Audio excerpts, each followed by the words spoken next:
Learners, I have been discussing about various teaching skills which are also known as micro teaching skills in different videos which I have already uploaded, and you can go and watch them to study some of the micro teaching skills. Welcome you all to my channel all about education, and today we are going to understand another skill, that is the micro teaching skill, which is explanation skill or explaining skill.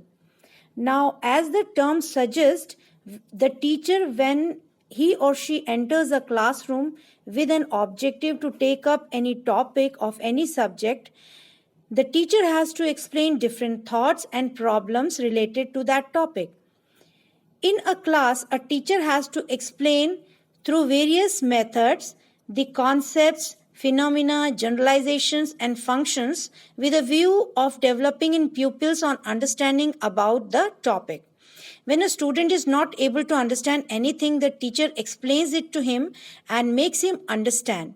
So we can say explaining is an action skill in which the teacher tries to satisfy students' queries related to any principle, theory, conditions, situation, views, etc. So this can be done by relating it to his previous knowledge, and then the new concept can be explained.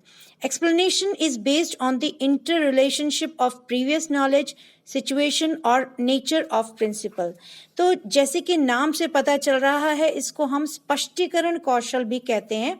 स्पष्टीकरण मतलब स्पष्ट करना, किसी चीज को clarify करना, किसी चीज को समझाना.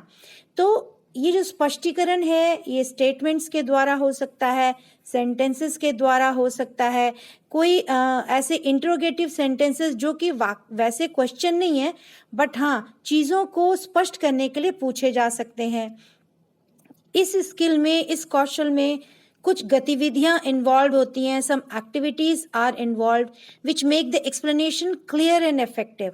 तो जब हम कोई भी चीज़ समझाते हैं, बच्चों को एक्सप्लेन करते हैं, तो उसमें अगर हम कुछ एक्टिविटीज़, कुछ क्रियाएं अगर जोड़ देते हैं, कोई हम ऑडियो विजुअल एड्स या किसी प्रकार की सहायक सामग्री यूज़ करते हैं, तो वो शिक्षण बहुत प्रभावशाली हो जाता है.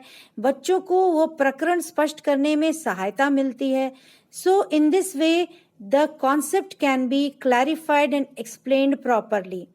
We can say explanation involves set of interrelated statements used for the purpose, which is termed as explanation, and the process is termed as explaining. The teachers mainly use three types of explanation. ज़्यादातर स्पष्टीकरण तीन तरह का हम लोग कह सकते हैं. These three types are interpretive, causative and descriptive.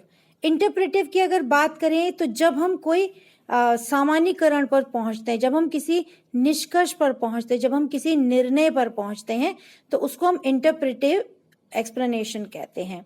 और दूसरा हमारा हो जाता है कॉजेटिव. कॉजेटिव में जब हम कारण जानने की कोशिश करते हैं, ढूंढने की कोशिश करते हैं, या हम रीजन गिविंग एक्सप्लेनेशन इसको कह सकते हैं कि ये क्यों होता है, इसके बारे में जानना. जैसे कि प्रदूषण पढ़ा रहे हैं, पोल्यूशन पढ़ा रहे हैं, तो हम पूछते हैं हवा में प्रदूषण क्यों होता है? सिर्फ मानव गतिविधियों से ही होता है? इज इट मैन मेड और there are other factors also, other reasons also, other causes also. तो हो सकता है बच्चे जानते हो सकता है ना जानते हो, तो टीचर को बताना है कि नेचुरल भी कैलामिटीज जो होती है, अर्थक्वेक होते हैं या टॉर्नेडोज होते हैं या स्टॉर्म आते हैं या वॉल्केनो जब इरप्ट होते हैं, ज्वालामुखी फटते हैं, तो भी पोल्यूशन होता है. तो इस तरह से हम कॉजेटिव एक्सप्लेनेशन इसको कह सकते हैं. और तीसरा हमारा आता है डिस्क्रिप्टिव, जहाँ पे हम डिस्क्राइब करते हैं, विवरण देते हैं. We describe different processes, structure और प्रोसीजर ऑफ अ फिनोमिना और अ प्रिंसिपल और थियोरी और जनरलाइजेशन. यहाँ पर हम किसी भी चीज़ को, किसी गतिविधि को हम इसका वर्णन करते हैं. जैसे कि मान लीजिए हम किसी मशीन का, थर्मामीटर का यानी कि तापमापी का हम पूरा विवरण कर रहे हैं कि कांच की बनी होती है, उसके अंदर पारा भरा होता है, मरकरी भरी होती है एंड सो ऑन. तो जब हम किसी चीज़ को डिस्क्राइब करते हैं, वर्णन करते हैं, तो वो डिस्क्रिप्टिव टाइप का एक्सप्लेनेशन हो जाता है. तो लर्नर्स, अब आपको समझ में आ गया होगा कि एक्सप्लेनेशन स्किल क्या होता है. और इसको और अच्छे से समझने के लिए let us take up an example in the form of a lesson plan, a micro plan. Now First, you must know what are the components of the explanation skill. The components involved are fluency in language. That means whenever you are explaining something, it should be done in a fluent manner. Then, while explaining, the suitable words should be selected. They should be appropriate, and phrases should not be very long or complex. They should be in simple language. There should be continuity in statement. The sentences should be cohesive. And whatever statements you are taking, whatever principles you are taking, they must be relevant to the topic you are going to teach in the class, and they should be supported with examples also. Whatever you are explaining, it should be very clear and interesting for the students to understand. And before you start explaining, there should be a beginning statement. और इसके बाद pupil participation. That means you must ask questions to the students which may be related to their previous knowledge, and then connect it with their recent knowledge you are going to give them. So these are the components, and let us move on to the plan. As you can see, there is opening statement here which I told about just now in the components. Water is life. And then the teacher starts asking the question, what are different sources of life, water, and the students are answering it. So here the interaction is going on very well. Then next is, how do we get rain? The students are able to answer. Then next, the question asked is about the formation of cloud. How are clouds formed? Students do not know, or they may have vague idea. Then the pupil teacher explains it in detail how the clouds are formed. The clouds are formed with the help of the process which is known as evaporation, and the seawater evaporates into droplets, and because of low temperature at height, they become clouds. And the students are listening carefully, as you can see. Now, the next point is about the evaporation. The teacher asks, what is evaporation? Students know that when the liquid changes to vapor state, it is known as evaporation. And now the teacher explains it in detail that a liquid changes to a gaseous state due to increase in temperature. So the student know what is evaporation, but the detailed thing is explained by the teacher with more clarity. Now another question, which is a very simple question related to daily life. How do wet clothes dry? The students are able to answer it, that the water from the wet clothes evaporates into air. Now the teacher asks, what is condensation?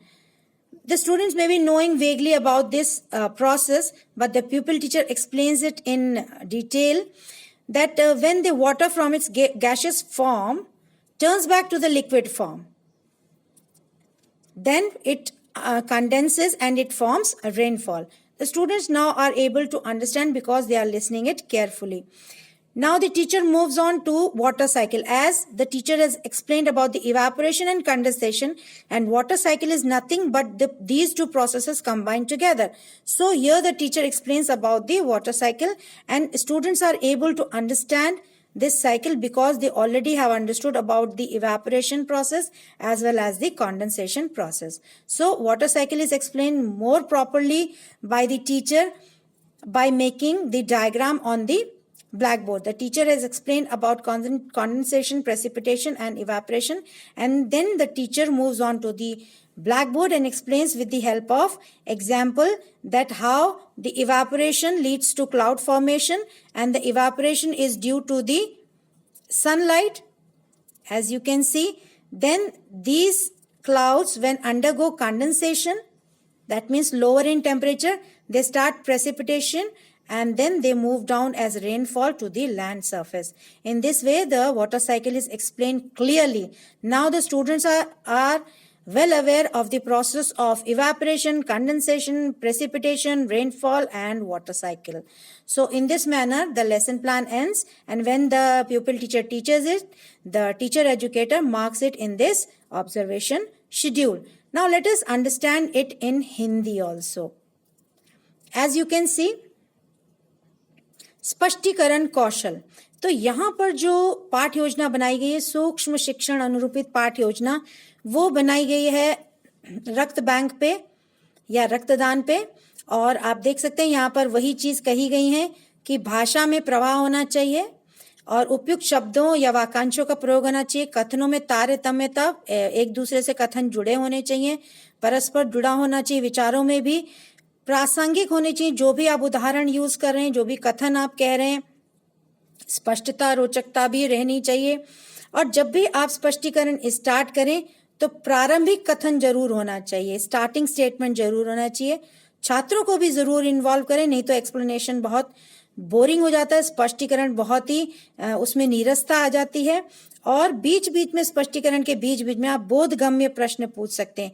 बोधगम्य प्रश्न का मतलब understanding, जो बच्चों को समझ में आ गया उसके आधार पर आप प्रश्न पूछ सकते हैं।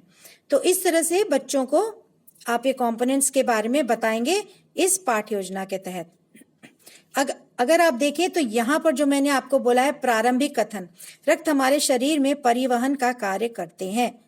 अब हम रक्त बैंक और रक्तदान के बारे में बात करेंगे कि रक्त को किन दो भागों में बांटा जाता है। तो बच्चों को बेसिकली मालूम होता है, चूंकि ये 8th क्लास प्लान है 8th क्लास का, तो बच्चे जानते हैं कि प्लाज्मा और ब्लड सेल्स में इसको 2 में डिवाइड कर सकते हैं, रुधिर कणिकाएं प्लाज्मा में।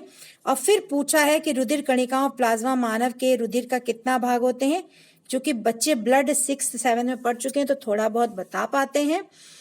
उसके बाद टीचर पूछती है कि रक्त को कितने वर्गों में बांटा जाता है। शायद बच्चे बता भी दें और शायद ना बता पाए, तो यहाँ पर प्यूपिल टीचर स्पष्ट करती है कि 4 भाग यूजुअली होते हैं, 4 वर्ग होते हैं, ए बी और ओ। ये 4 ब्लड ग्रुप्स होते हैं, रक्त के वर्ग होते हैं। और किसी भी प्रकार की चोट लगने पर, कट जाने पर रक्त क्यों बहने लगता है, बच्चे तुरंत बता देंगे, क्योंकि रक्त नली फट जाती है और वहां से रक्त का बहाव होता है, बच्चों को समझ में आ जाता है। लेकिन अब टीचर उससे पूछती है कि अगर ज्यादा खून बह जाता है तो क्या होता है, तो बच्चे बता देंगे कि हम भाई हॉस्पिटल ले जाते हैं और रक्त चढ़ाया जाता है। तो अब बच्चों से पूछा जाता है कि अगर रक्त की कमी हो जाती है और रक्त चढ़ाना पड़ता है तो रक्त कहाँ से मिलता है। हो सकता है बच्चे संभावित उत्तर दें कि ब्लड बैंक से।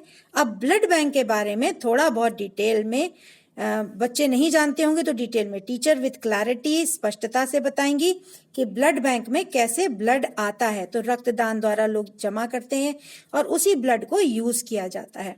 और छात्रों को समझाती हैं, बहुत डिटेल में समझाती हैं कि इस जो इकट्ठा किया गया ब्लड होता है, जो ब्लड डोनेशन कैंप के द्वारा, ब्लड डोनेशन द्वारा इकट्ठा होता है, उसके बाद इस जो रक्त इकट्ठा होता है उसका परीक्षण होता है। परीक्षण इन द सेंस कि उसका वर्ग क्या है, उस जिस व्यक्ति का वो रक्त है उसको कोई बीमारी तो नहीं है, तो उस तरह के रक्त को किसी को चढ़ाया नहीं जाता है और इसलिए उसको अलग रख दिया जाता है। इसलिए रक्त की जांच होनी बहुत जरूरी है। तो बच्चों को यहाँ पर विद क्लैरिटी, स्पष्टता से समझ में आता है कि रक्त वर्ग और रक्तदान और रक्त को किस तरह से चढ़ाया जाता है, ये सारी चीजें उनको क्लियर हो जाती हैं। जैसे कि आप देख पा रहे हैं। उसके बाद आपका आ जाता है कि जो प्रपत्र है वो प्रपत्र हम कैसे करेंगे। आप देख सकते हैं जब आप पढ़ाएंगे तब यहाँ पर ये जो भी आपकी टीचर एजुकेटर है वो इसमें मार्किंग देगी कि आपने कैसे पढ़ाया। अंत में आता है सुझाव। तो इस तरह से आपका ये पूरा हिंदी में लेसन प्लान है, माइक्रो लेसन प्लान है रिलेटेड टू एक्सप्लेनेशन स्किल यानी कि स्पष्टीकरण कौशल। तो लर्नर्स आपको समझ में आया होगा कि स्पष्टीकरण कौशल क्या होता है, how explanation skill is used in the classroom.